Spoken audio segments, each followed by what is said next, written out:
오늘 형제자매들과 나눌 하나님의 말씀 제목은 아버지의 역할, 장로의 역할입니다.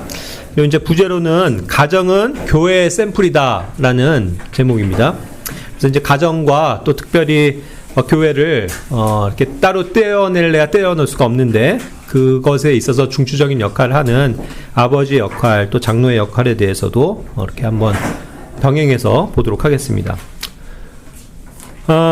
오늘날 모든 교회가 그렇다는 건 아니지만 많은 교회들의 이렇게 문제점을 이렇게 여러 가지로 우리가 볼 수 있는데, 특별히 가르치는 사람들이 너무 많다라는 생각이 듭니다.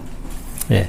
그러니까 교육하는 사람들은 너무나도 많다라는 거죠. 근데 뭐 그것 자체가 나쁜 겁니까? 그게 잘못된 것도 아니고 좋은 현상이죠. 하지만 그 문맥상에서 보면 가르치는 사람은 너무 많은데, 가르치려고 하는 사람들은 너무 많은데 정작 아버지와 같은 사람이 없다. 예, 아버지의 역할을 하는 사람이 없다라는 게 이제 많은 교회들의 문제점이 아닌가, 그렇게 생각을 해보는 것입니다.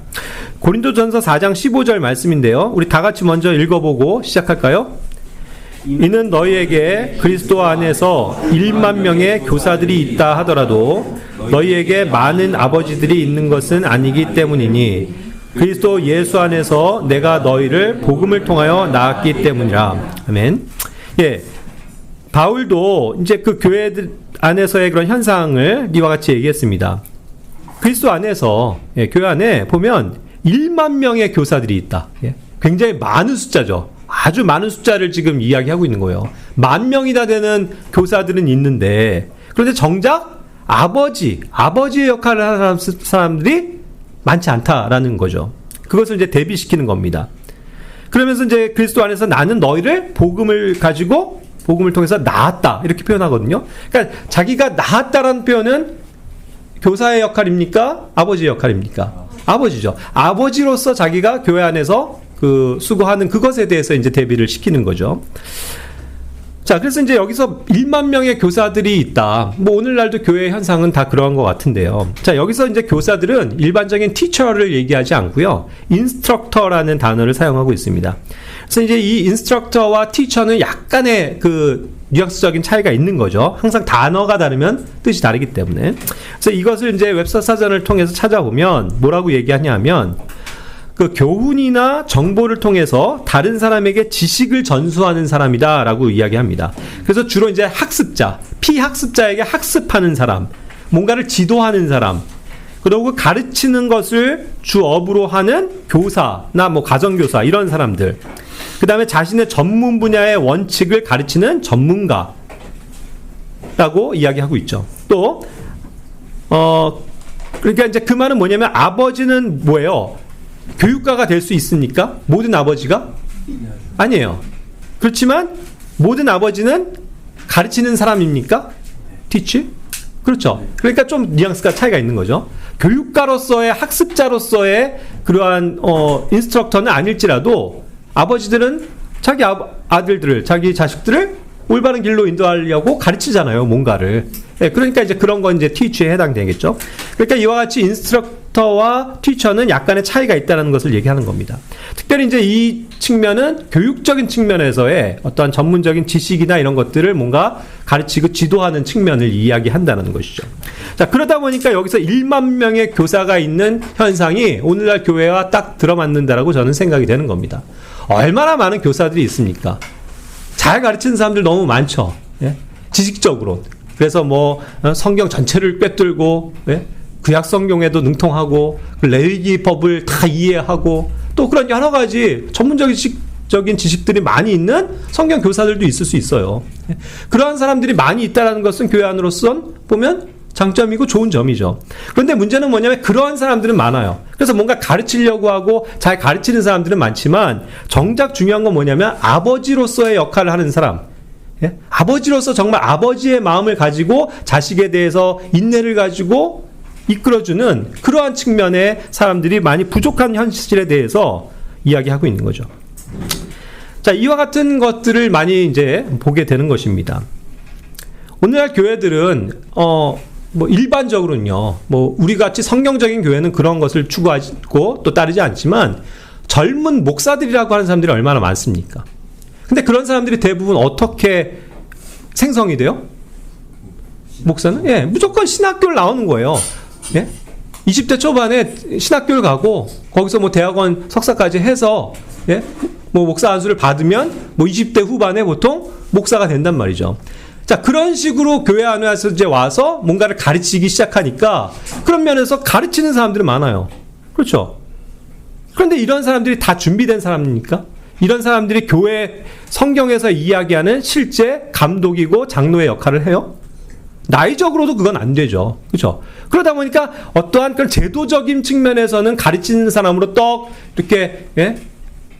강단에 올라서 뭔가를 설교도 하고 성경 공부를 하지만 실제로 아버지와 같은 역할을 하기에는 턱없이 부족한 거죠. 그런 현상을 많이 보게 되는 겁니다. 그런데도 젊은 사람들이 이와 같이 뭐 교회 뭐 감독의 일을 하고 한다는 것 자체가 아이러니 아닙니까? 성경적으로 보자면. 근데 이제 그런 형태로 간다는 거죠. 그러면서 그 일에 바쁩니다. 그죠? 뭔가를 가르치고 하는 그런 어떤 일들. 그래서 실제로는 어떤 자기는 뭐 목사라는 하나의 개념을 교회에 와서 일주일에 한 번 설교하고 성경 공부 가르치고 그럼 자기의 일을 다 했다라고 생각을 하는 거죠. 근데 정말 성경에서 얘기하는 감독의 역할이 그런 거냐는 거죠. 단순히 지식적인 걸 가르치는 것이 문제가 아닙니다. 그래서 교회의 감독이라 함은 설교 준비 때문에 바쁘고, 그죠? 성경 공부 준비하는 것 때문에 바빠서는 안 되는 거예요, 사실은.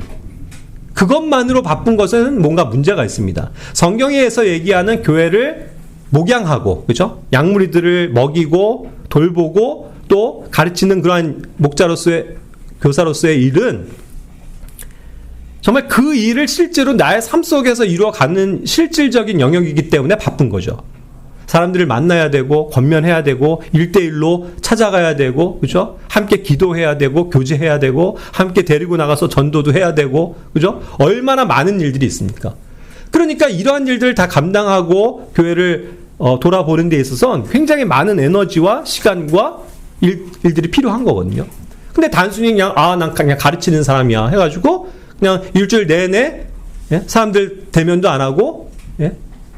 교제도 안 하고 그냥 틀에 박혀서 열심히 성경 공부만 준비하고 일주일에 한 번 딱 나와서 자 이제 제가 이런 것들을 가르치겠습니다 하는 그러한 식의 교사들이 얼마나 많냐라는 거죠. 그것이 이제 오늘날의 많은 형태에 있어서 두드러지기 때문에 이런 것들이 문제라고 저는 이야기하는 것입니다.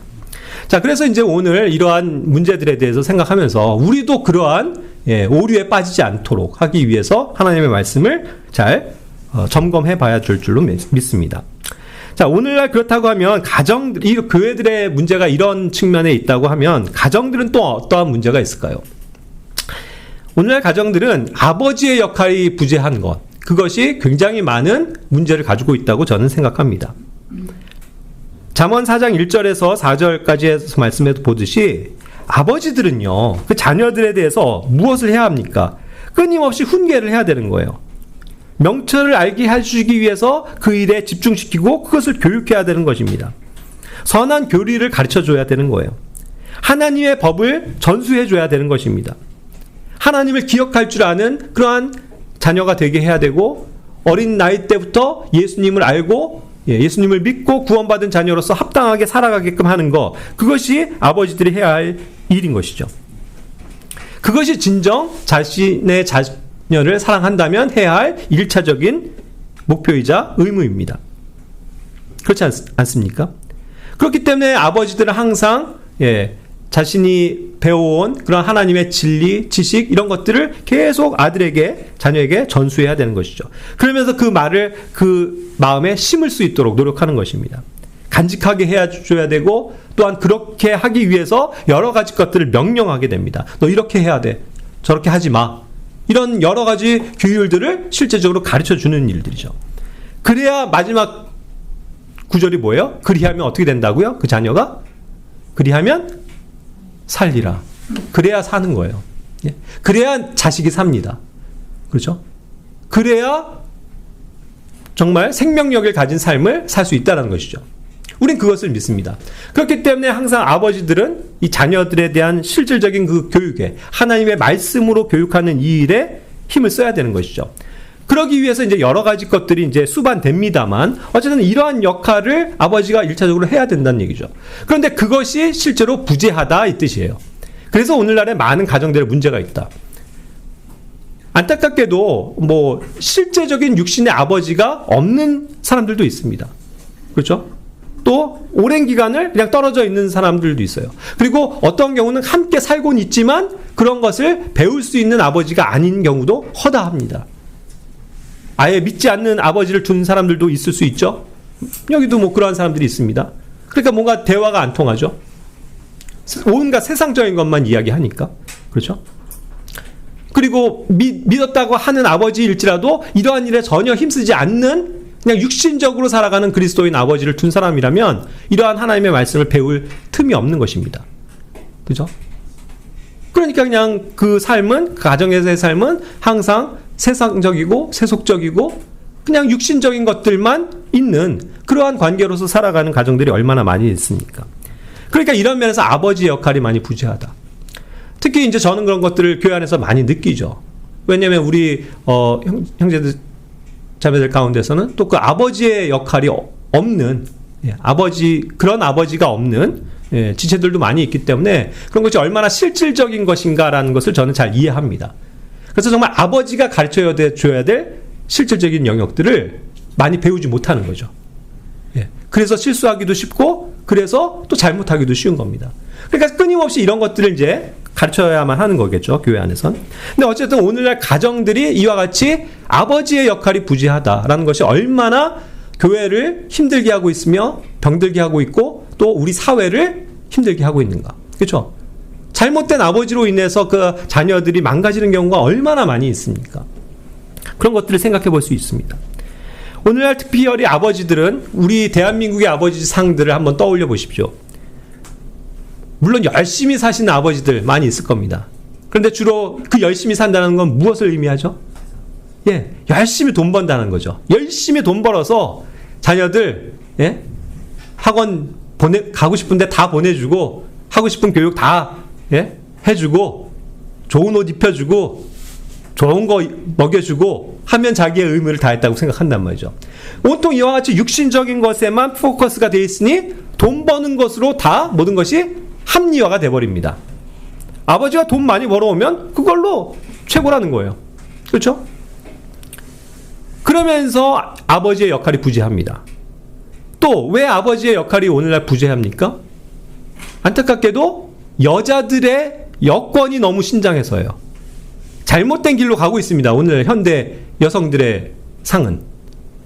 그죠? 굳이 페미니스트가 아니어도 여기 계신 자매님들도 한번 생각해 보십시오. 정말 그 덕스러운 아내로서의 역할을 잘 감당하고 있습니까? 아니면 그냥 맨날 남편이 하는 거에 대해서 못마땅하고 핀잔을 주고 그죠? 바가지를 긁고 그런 여자들이 얼마나 많습니까? 그러면서 뭐예요? 자기 남편보다 자기가 더 잘났다는 거예요. 자기가 돈을 더 많이 번다는 거예요. 그런 경우도 우리가 심심찮게 보잖아요. 남편을 무시하고 당신은 말하지 마. 내가 할게. 당신은 나서지만 당신이 하면 다 말아먹어. 내가 할게. 그죠? 내가 당신보다 돈 잘 버니까 내가 밖에서 돈 벌 테니까 당신은 살림이나 해. 이런 가정이 얼마나 많냐는 거예요. 이게 웃을 일이 아니잖아요. 믿는 그리스도인들 가정 가운데서도 이와 같은 삶의 형태를 가지고 살아가는 사람들이 너무 많아요. 부끄럽게도. 근데 그걸 부끄러운 줄 몰라요. 그리고 교회가 그런 것들에 대해서 가르치질 않아요. 그것은 잘못된 것이라는 거예요. 그렇지 않습니까? 그러니까 자꾸 남편들은 쪼그라드는 거죠. 부인한테 그렇게 해서 시달리는 것도 힘든데 이제 자녀들이 커보세요. 그런 환경 속에서 자란 자녀들이 아버지를 존중합니까? 무시하죠. 그러니까 그냥 외톨이가 돼가는 거예요. 그런 가정의 현상들이 얼마나 많습니까? 그러니까 갈수록 또 아버지들과 자녀들 가운데 소통이 부재해요. 대화가 없습니다. 아버지와 아들이 혹시 점심상을 같이 마주하고 밥을 먹는다고 가정해 봅시다. 하하호호 굉장히 즐거운 모습일까요? 그냥 웬만하면 침묵이 흐르는 점점점 먹자. 아무 말 안 하고 먹는 그런 가정들도 굉장히 많이 있을 것입니다. 그러다 보니 아버지의 권위는 자꾸 실종이 되죠. 그것이 반복이 되는 거예요. 그리고 아까 그와 같이 아버지들이 워낙 바쁘다 보니까, 일로 바쁘다 보니까 만날 일이 없어요. 그죠? 아버지는 저기 지방 나가고 돈 버느라고 한 달에 한 번 집에 들어오는 가정들도 얼마나 많습니까? 그러니까 아버지 볼 일이 없는 거죠. 그와 같이 아버지들이 그래서 세상 일에 너무 바쁜 것도 문제예요.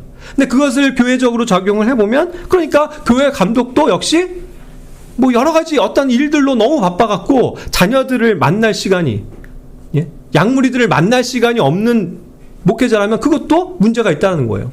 근데 정말 그런 일들이 되게 많아요. 오늘날 교회들 보면. 목사님 한번 만날려면 뭐, 예? 1년 스케줄로 잡고서 미리 예약을 해야 될 정도니. 그게 정상적인 겁니까? 언제나, 예? 아버지라면 무슨 일이 있으면 아버지 큰일 났어요. 전화하고 바로 해결을 해야 되는 게 아버지와 자녀의 관계인데. 그죠? 교회 감독과 장로도 그러한 역할이 돼야 되는 거 아닙니까? 이건 뭐 연락 한번 하려면 뭐 맨날 연락 안 되고 카톡으로 해도 응답이 없고, 바빠서요 우리 목사님은 찾아뵐 수가 없어요. 이런 교회라면 이것이 얼마나 큰 문제냐는 거죠. 그죠? 언제나 아버지는 가까이 있는 자가 돼야 돼요. 그렇듯이 교회 감독도 장로도 그런 역할이라는 거죠. 언제나 필요가 있으면 달려가고 함께 그 문제를 맞대고 해결해야 되는 그러한 관계입니다. 그래서 이제 또 이런 것들을 적용하지만 역시 우리는 이런 점에서 성경적인 관점에서의 올바른 감독, 장로상을 정립을 해야 된다는 것이죠. 그리고 또 아버지의 역할. 자, 다시 아버지의 역할로 돌아가 봅시다. 아버지들은 그렇기 때문에 어떠한 역할과 또 처신을 해야 할까요? 히브리서 12장 5절부터 9절은 말씀하십니다. 예.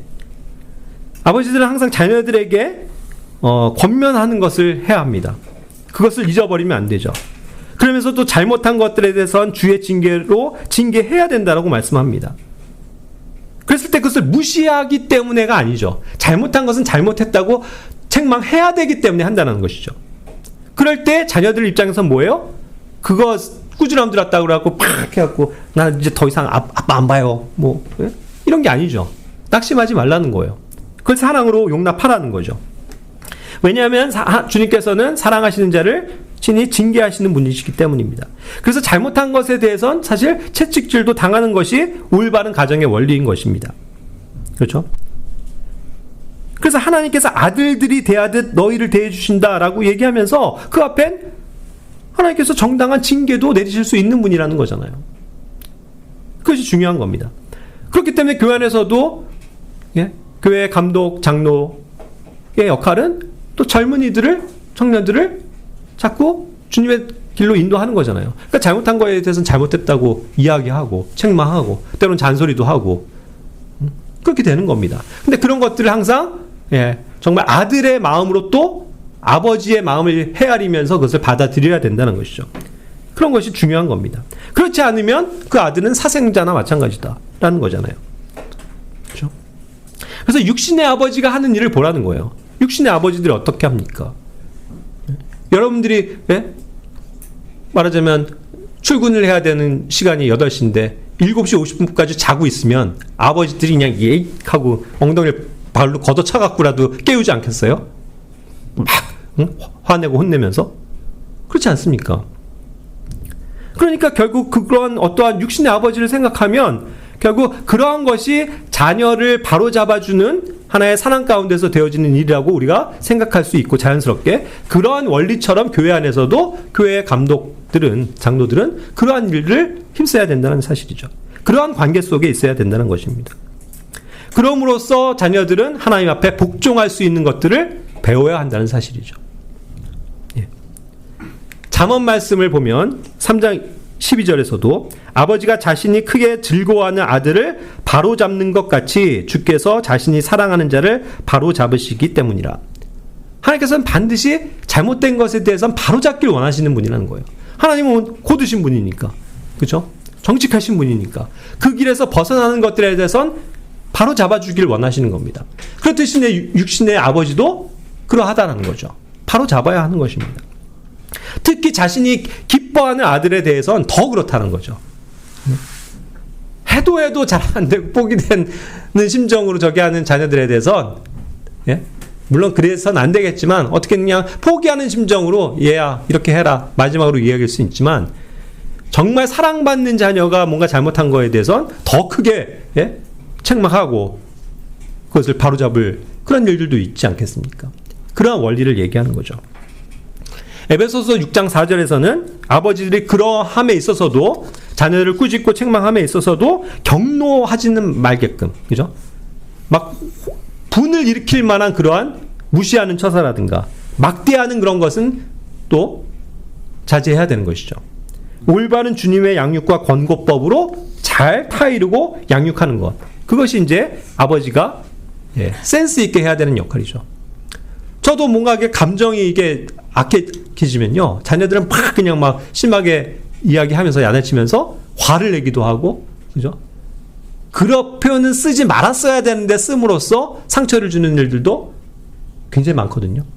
그러니까 그런 면에서도 아버지는 주의를 기울여야 하는 거죠. 그것이 자녀를 굉장히 상심케 하는 일이 되기 때문에. 데살로니가전서 2장 11절은 무엇을 말씀합니까?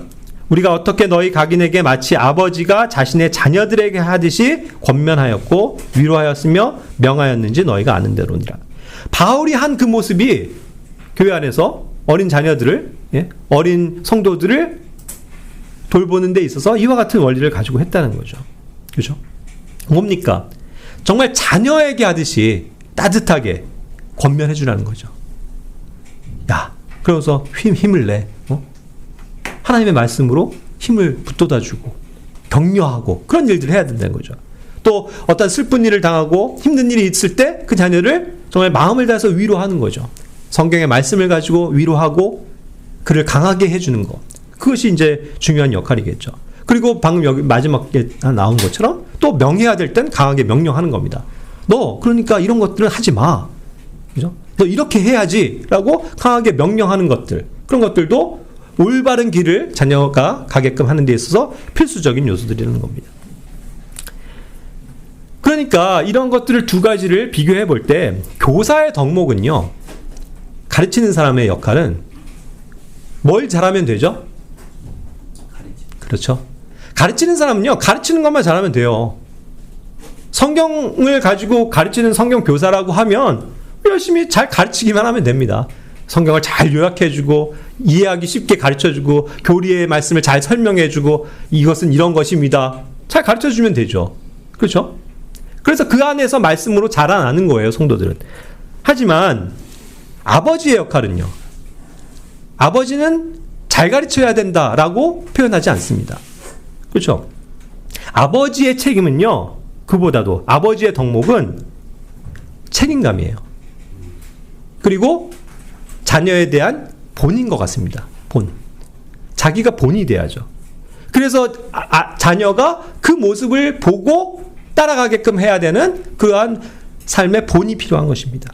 그것이 더 중요한 거죠. 그리고 아버지는 이 교사와는 다르게 사랑하는 마음이 있다는 거죠.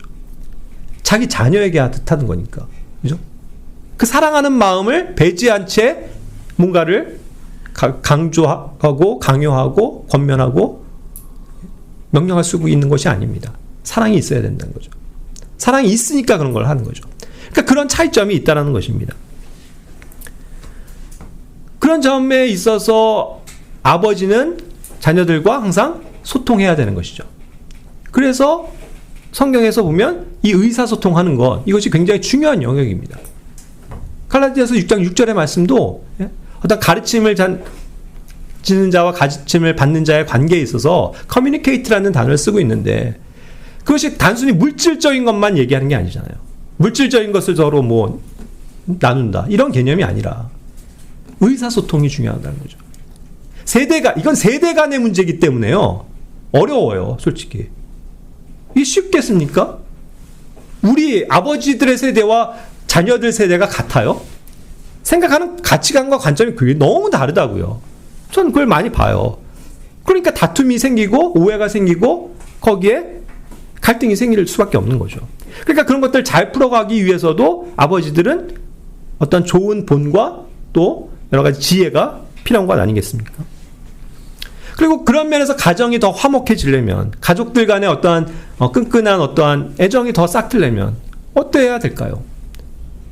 그냥 실질적으로 얘기하자면 맨날 집에서 집밥만 먹는 것도 아니잖아요.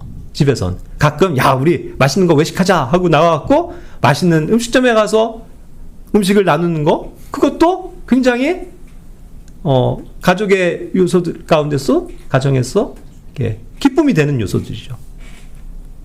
맨날 365일 집에서만 있는 거 아니라, 때가 되면, 뭐 여름에도, 야, 우리 바닷가로 휴가를 가자 해갖고 다 같이 가갖고 기쁨을 누리고 힐링하고. 그런 일들이 있어야 뭐가 돼요? 가족들 간에도 서로 즐거움이 있고 화목해지고 서로 이야기할 수 있는 일들이 생기고 할 것 아닙니까? 그리고 이제 평상시에는 항상 함께 밥을 먹는 거, 그게 되게 중요하죠. 같이 밥을 먹으면서 오늘은 뭐 했니? 하면서 오늘 있었던 일들도 얘기하고 하는 그런 것들이 굉장히 자연스럽고 중요한 거죠. 그러한 역할을 아버지들은 자녀들과 끊임없이 해야 된다는 것이죠. 그것이 곧 교회 안에서의 감독과 장로의 역할에 있어서도 동일하게 적용이 되는 문제라는 겁니다. 그러니까 이제는 교회의 장로, 곧 감독이죠. 장로와 감독은 같은 것입니다. 그렇죠? 그것을 이제 다르게 표현하는 건데, 역할에 의해서. 그러한 직분을 맡은 자가 있고, 또 교회 안에는 집사들이 있습니다. 그래서 집사들도 책무와 조건들을 갖추고 있죠. 디모데전서 3장의 말씀에, 또 디도서 1장에 보면 이 장로의 감독의 역할을 하기 위해서 필요한 조건들에 대해서 설명하고 있죠. 이건 조건입니다. 반드시 조건으로만 이야기해야 되는 영역이에요. 자격에 있어서는. 왜 그렇습니까? 한번 은사를 따지고 보세요. 은사. 성령님께서 각 사람에게 주신 고유한 은사는 성령님께서 그냥 그 사람에게 부어주시는 은혜예요. 은혜의 선물이에요. 그러니까 목양자와 그러한 어떠한 그 교사로서의 역할을 하는 은사를 누군가에게 주신다고 하더라도, 그것을 공적으로 교회 안에서 어떤 형제에게 주신다고 하더라도 이건 은사라는 거예요. 은사. 은사는 내가 뭔가를 개발하고 내가 뭔가를 잘나고 내가 어떤 조건을 갖췄기 때문에 얻는 겁니까? 그게 아니에요. 하나님이 주신 은사는 성령님께서 그냥 부어주시는 거라고요. 그러니까 그 사람의 믿음의 분량에 맞게끔 그 일을 받았으면 섬기면 되는 일이죠. 그렇죠? 그러니까 은사는 조건이 없습니다. 어떤 조건을 얘기하지 않아요. 그런데 직분에 있어서만큼은 엄격하게, 아주 엄격하게 뭐가 있어요? 조건이 따른다는 거죠. 이러이러한 조건을 충족하는 사람만이 이 일을 할 수 있다라고 이야기하는 거죠.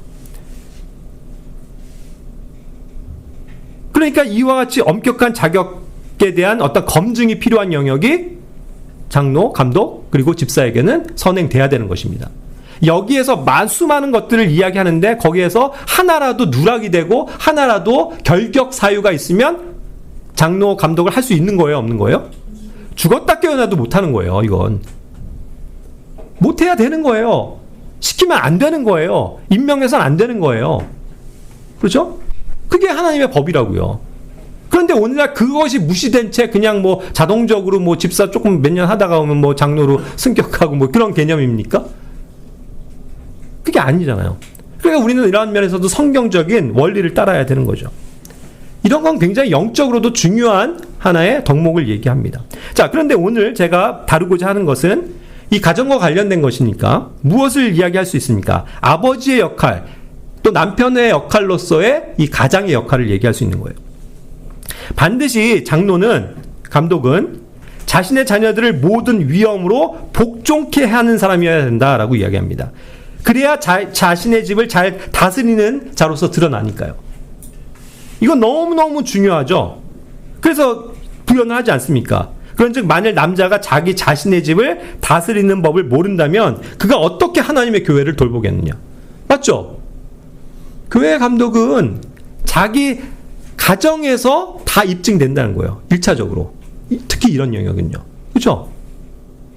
가정에서 자녀들을 잘 복종시키는 그러한 감독이라면 이 사람은 교회의 양무리에게도 그러한 일들을 권위를 행사할 수 있는 자격이 된다는 것을 의미하는 거죠. 그러나 반대로 어떠한 형제가 다른 영역에선 굉장히 좋은 은사들을 가지고 잘 가르치고 또 열심히 일하고 또 여러 가지 자기는 품행도 바르고 뭐 한다고 할지라도 자녀를 봤을 때 그 자녀가 정말 불신자들 같이 행하고 부모 말을 거역하고, 그렇죠? 그 자녀가 교회 모임에도 참여도 안 하고 그냥 세상 사람들 같이 살아간다면, 이런 사람을 둔 아버지가 감독의 일을 과연 제대로 할 수 있습니까? 못한다는 거예요. 그러니까 그런 사람에게 맡겨서는 안 된다는 거죠. 그러니까 보세요. 철저하게 성경은 가정에서 이 사람이 어떠한가가 다 드러나는 것을 교회 안에서도 검증할 수 있다는 거죠. 교회 안에서는 점잖을 떨고 항상 온유한 표정을 짓고 뭔가 이제 품행도 바르고 뭔가 바른 생활을 할 것 같은 사람인데, 집에 갔을 때 보이지 않는 그 집에서는 아내를 구타하고 자녀들을 패고 술 마시고 흥청망청하고, 그러한 일들도 얼마나 많이 있을 수 있습니까? 정직하지 못하고. 그걸 근데 뭐예요? 다른 사람들은 다 모를 수 있어도 언젠가 드러나겠지만 자기 집 사람들은 다 안다는 거예요. 자기 아버지가 우리 아버지요, 성경 한자도 안 읽어요. 그런 일들도 있을 수 있는 거예요. 우리 아버지요, 사실 교회 안에서 막 근엄한 척 하는데요, 집에서 맨날 홀짝홀짝 술 마셔요. 이러고 있으면요. 그러니까 가정을 보면, 가정에서 드러나는 어떠한 영역을 보면 그 사람의 됨됨이, 성경에서 얘기하는 자격 조건이 교회 앞에서 드러나게 된다는 거죠. 그런 측면에서 보자면 이 장로의 역할은 곧 아버지로서 얼마나 그가 신실한 자인가를 보게 되면 교회 안에서 쉽게 검증할 수 있는 영역이라는 겁니다. 그래서 자기의 위엄으로 자녀들을 복종케 해야 돼요. 그것이 가정을 잘 다스리기 때문에 교회도 잘 다스릴 수 있는 사람이라는 것이 입증이 되는 거죠. 집사들도 마찬가지인 거고요. 디모데전서 3장 12절에서부터. 그러면서 또 아내들에게도 정말 사랑을 가지고 잘하는 그러한 사람이라는 것이 입증돼야 된다는 거죠.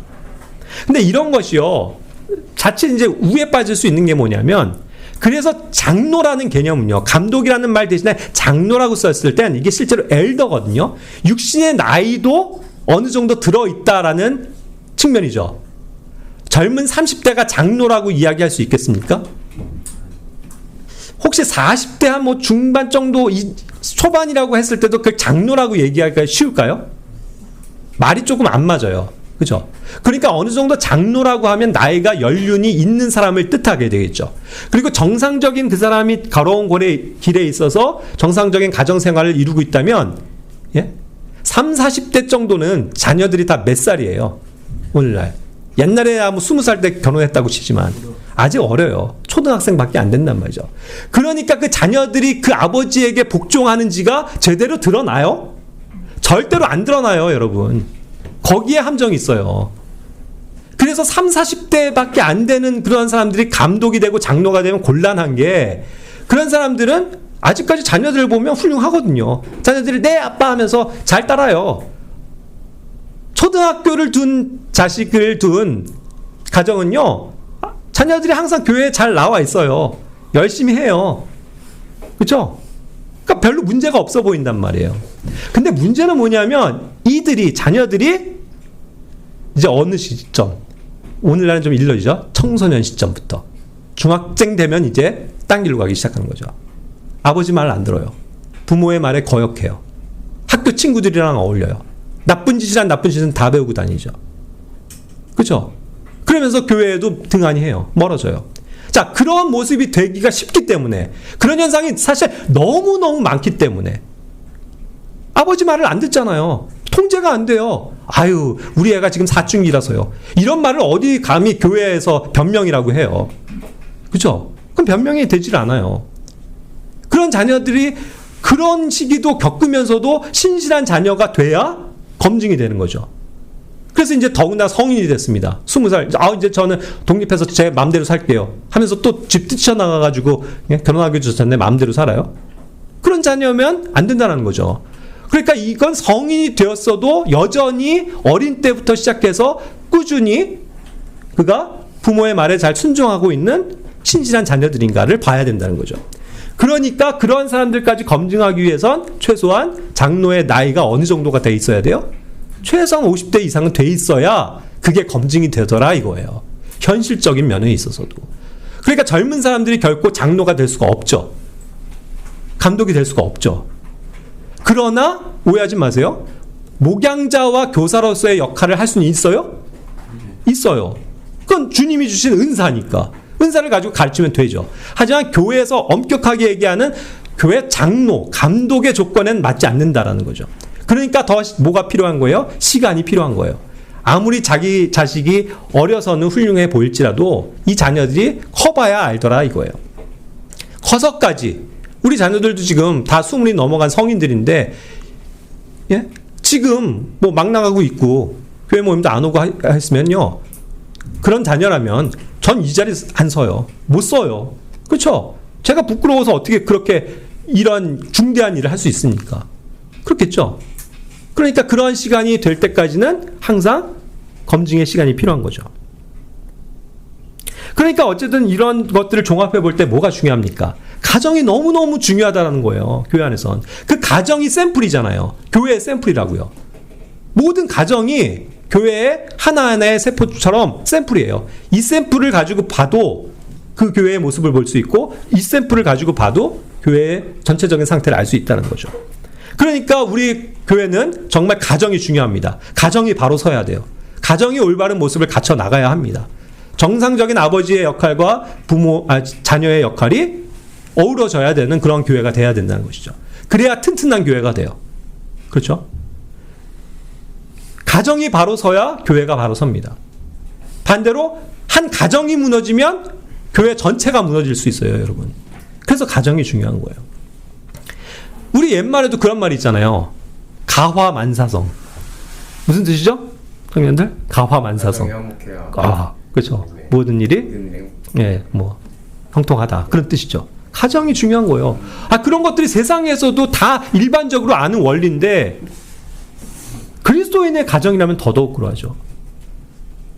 교회의 근간을 이루는 이 가정이라면 더욱더 중요한 거죠.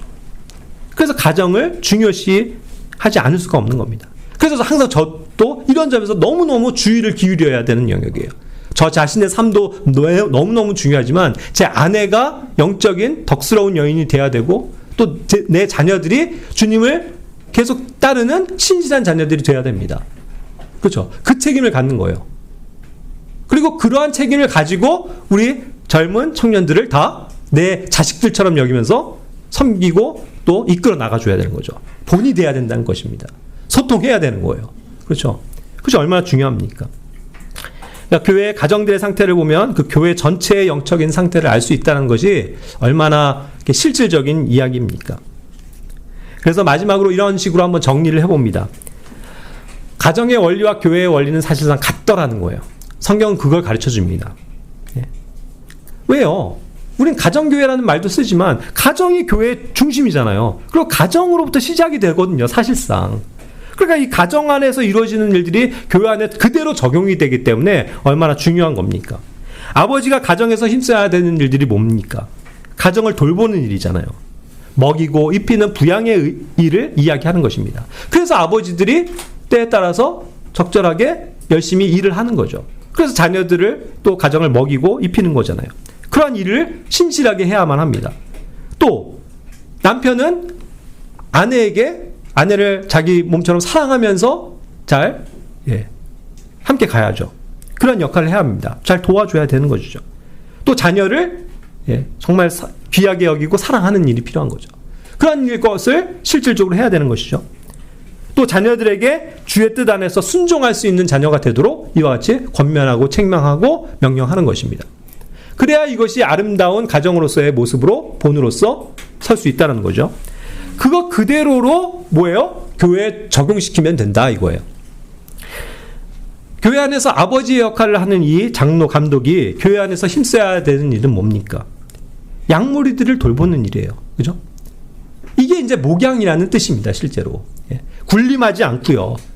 그냥 무조건적으로 명령만 하지 않고요. 예. 함께 살아가는 거잖아요. 목자가요, 선한 목자는요, 양들이랑 거의 같이 사는 거 아세요? 거의 365일을 떨어져 있지 않아요.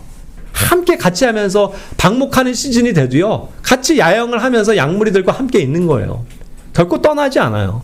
그러니까 그러한 가운데서 우리의 삶을 들여다봐야죠. 그래서 제가 항상 강조하는 바가 뭡니까? 이 삶의 현장이에요. 일주일에 한 번 모이는 이 거룩한 모임 안에서는 다들 뭐 거룩한 것처럼 보이고 인자해 보이고 온화해 보이고 평화로워 보이고 아무 문제가 없어 보이죠. 하지만 정작 중요한 건 나머지 6일이 더 중요하다는 거잖아요. 나머지 6일의 삶을 들여다보면 이건 뭐 어이구 속 터져 하는 일들이 얼마나 많습니까? 삶이 게으르고 삶이 악하고 거짓말하고 정직하지 못하고 그죠? 또 하나님을 잊어버리고 살고 그런 현상들이 너무 많으니까 그냥 세상의 우상들을 쫓아가고 그러니까 이 삶의 현장에서 함께 항상 가까이 하면서 교제하고 삶을 들여다보는 것이 너무나도 중요하다는 일이었다는 거죠. 그래서 거창하게 뭐 사람들은 목회 뭐 하지만 강단에서 뭐 열심히 설교하고 뭐 가르치고 이걸 얘기하는 게 아니라요. 삶을 함께 나누는 거예요. 그렇죠. 그래서 그 안에는 뭔가 격이 없는 교제가 돼야 하는 것입니다. 또 교회의 감독은 그렇기 때문에 지체들을 자기 몸처럼 여기면서 사랑하는 거죠. 섬기는 일이죠. 결국 군림하려고 하는 것이 아니죠. 서로 섬겨주는 거예요. 서로 사랑하는 거고. 그런 것이 자꾸 이렇게 돼야 양과 목자가 하나가 되는 것처럼 우리가 다 하나가 될 수 있다는 거죠. 또 성도들을 끊임없이 권면하고 가르치는 일을 신실함으로 해나가야 합니다. 이것이 이제 뭐예요? 말씀으로 권면하는 거죠. 말씀으로 가르치는 일이죠. 그리고 그것이 일주일에 한 번 이렇게 설교 말씀을 통해서 혹은 성경 공부를 통해서만 되어지는 게 아니잖아요. 결코. 매일의 삶 속에서 함께 이야기하고 삶을 나누고 교제하는 가운데서 이런 것들이 드러나기 때문에 이런 것이 이제 주중에도 계속 되어야 하는 그러한 관계의 영역이다라는 것입니다. 그렇기 때문에 아버지의 마음으로 끊임없이 권면해야 하는 일, 그것이 우리 장성한 형제님들, 자매님들의 역할입니다. 이것은 꼭 직분적으로 감독, 장로의 역할을 얻었다고 해서 그 사람들만의 문제가 아니고요. 우리 형제님들이 신실하시게 그러한 장성한 역할을 해주셔야 된다는 겁니다. 여러분들의 가정에서도 신실한 아버지가 되어 주셔야 하고 그 모습 그대로로 와서 교회 안에서 자녀가 되는 그러한 나이벌의 형제 자매들을 품어줘야 된다는 것이죠. 그것이 올바른 관계입니다. 그런 가운데서 그런데 끊임없이 잘못된 것들을 보죠. 어른들은. 그러니까 잔소리를 할 수밖에 없어요. 끊임없이 책망도 합니다. 아이, 넌 아직도 왜 그래? 늦지 마! 그죠?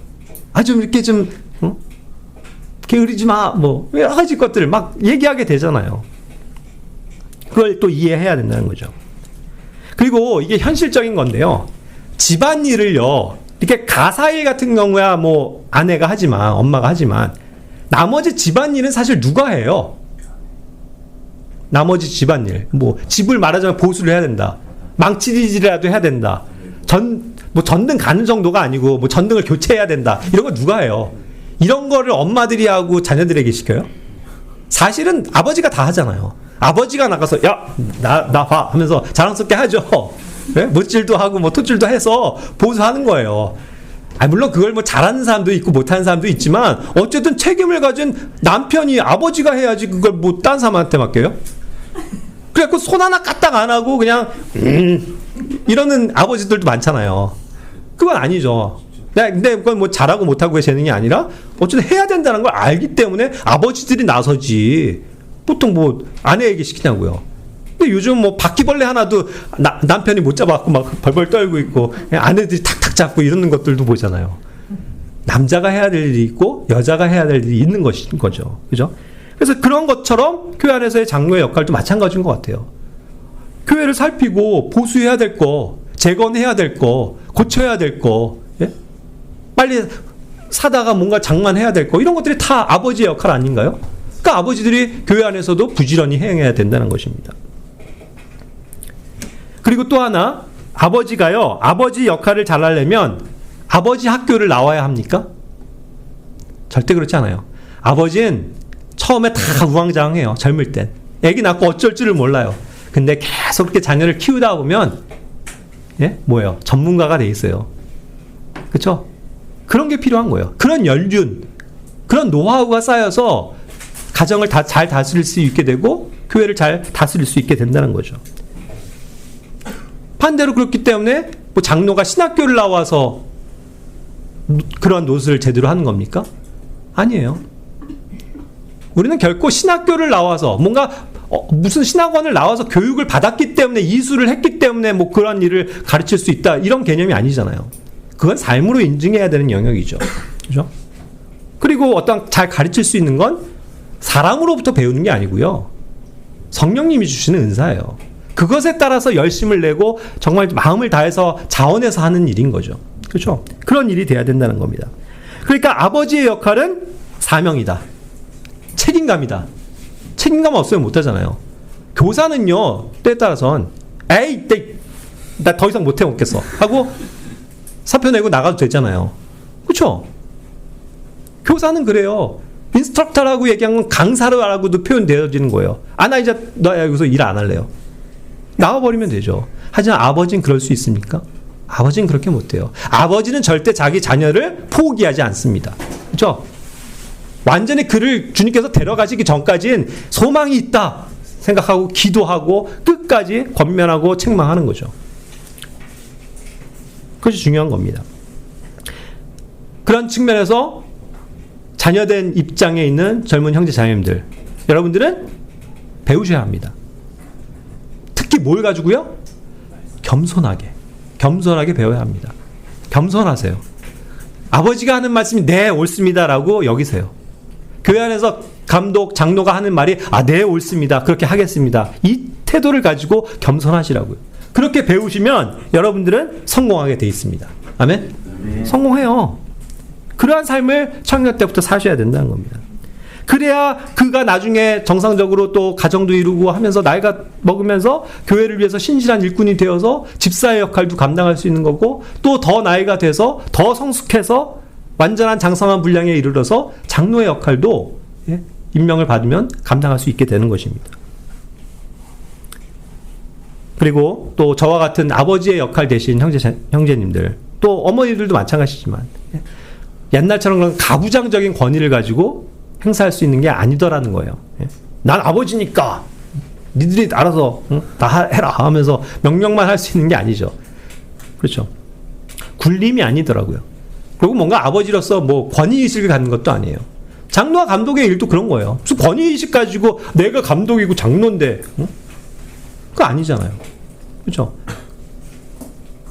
뭐가 더 필요한 겁니까? 사랑이 필요한 거예요. 아버지와 아들의 관계는 사랑이에요. 사랑과 믿음이죠. 서로 간에 신뢰할 수 있는 믿음. 그걸 가지고 온유한 가운데서, 화평한 가운데서 그 가정의 어떤 구성원으로서 지켜야 할 위치와 지위를 망각하지 않고 함께 그 가정을 일으키는 것. 그래서 그 아버지가 눈을 감을 때 그 아들이 역시 또 장성한 사람이 되어서 여전히 자기의 가정을 잘 이끌어가고 주님의 교회를 이끌어갈 수 있는 일꾼으로 세워주는 것. 그것이 우리 교회가 할 일이다 라는 거죠. 물론 저는 뭐 이런 거를 얘기한다고 하더라도 뭐 다음 세대를 준비하고 뭐 그런 거 거창한 거 없습니다. 그렇죠? 우리는 그냥 이 시대예요. 이 세대로 끝. 지금 있는 이 현실 이거를 그냥 주시해야 된다는 거죠. 왜냐하면 곧 주님이 오시기 때문에 우리는 어떠한 마음가짐으로 살아가야 되는가.